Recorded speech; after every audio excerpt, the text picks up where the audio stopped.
अस्सलाम वालेकुम रहमतुल्लाहि वबरकातुहू। खान्स अकेडमी के इस तालीम चैनल में आप सबका खुशामदीद है। आज हम देखेंगे कि अददी ख़त पर नातिक अदद किस तरह से लिए जाते हैं। इससे पहले भी हमने एक वीडियो अपलोड किया है जिसमें हमने अददी ख़त पर नातिक अदद को लेना सिखाया है, लेकिन वो वाजिब कसर के लिए था।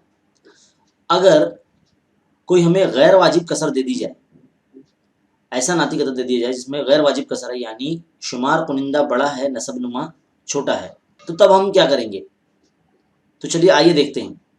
मान लीजिए हमें एक नंबर दिया गया है 9/4। अब 9/4 को हम अददी ख़त पर किस तरह से बताएंगे? सबसे पहले हम क्या करेंगे, इस 4 से 9 को तकसीम कर लेंगे। 4 दूनी 8 होता है, तो हमारा बाकी क्या 1 बचता है। तो हम मुरक्कब कसर में इसको तब्दील करेंगे। ये जो गैर वाजिब कसर है इसे हम मुरक्कब कसर में तब्दील करेंगे। तो मुरक्कब कसर में तब्दील करने के लिए इस तरह से आप पहले तकसीम करें, फिर आप यहाँ पर कुछ इस फॉर्म में लिखें इसको, यानी खारिज किस्मत कोशन, क्यू यानी कोशन यानी खारिज किस्मत, यानी जो ये वाला नंबर है इसे क्यू कहते हैं, और रिमाइंडर जो है यानी बाकी जो बचता है वो ये होता है, और डिवाइजर जिससे हम तकसीम कर रहे हैं मकसूम ये होता है। तो हम क्या करेंगे 1/4। तो ये जो नंबर है हमें बताता है कि जो 9/4 है वो कहाँ आने वाला है, और हर हिस्से को कितने हिस्सों में तकसीम करना है वो ये नंबर से हमें ज़ाहिर होता है। चलिए देखते हैं। ये अददी ख़त है। यहाँ पर हम इस सबसे पहले 0 को मार्क कर लेते हैं, 0। यहाँ पर हम 1 दे देते हैं, और यहाँ पर हम 2 दे देते हैं, और यहाँ पर हम 3 दे देते हैं।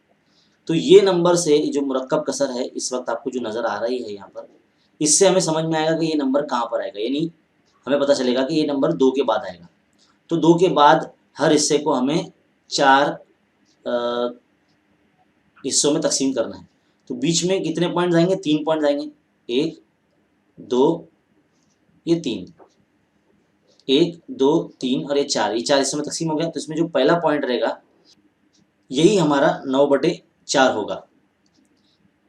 वो किस तरह से, चले देखते हैं। तो यहाँ पर हर हिस्सा 4 हिस्सों में तकसीम होगा 0 के बाद से, तो बीच में 3 पॉइंट लगाएंगे तब जाके 4 हिस्सों में तकसीम होगा, है ना। 3 पॉइंट हमें लगाना है इस तरह से, तो 4 हिस्सों में तकसीम हो जाएगा। तो ये 1/4 हो जाएगा, ये 2/4 हो जाएगा, ये 3/4 हो जाएगा, और ये 4/4 हो जाएगा, यानी 1 आ जाएगा आंसर। और ये 5/4 हो जाएगा, ये 6/4 हो जाएगा, ये 7/4 हो जाएगा, और ये 8/4 मतलब 4 का 4 4 दूनी 8 यानी 2 पॉइंट बराबर हो गया, ये 9/4 हो जाएगा।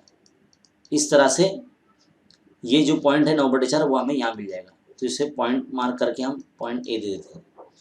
तो इस तरह से हमें अददी ख़त पर जो गैर वाजिब कसर है यानी 9/4, इसे हम इस तरह से हल करके और इस तरह से मुरक्कब कसर में तब्दील करने के बाद हम इसे यहाँ पर ले सकते हैं। तो उम्मीद है आपको ये समझ में आया होगा। ऐसे मज़ीद वीडियोस के लिए हमारे चैनल को सब्सक्राइब कीजिए और बेल आइकन को दबाइए, ताकि जब भी कोई वीडियो अपलोड हो तो सबसे पहले आपको पता चले। शुक्रिया।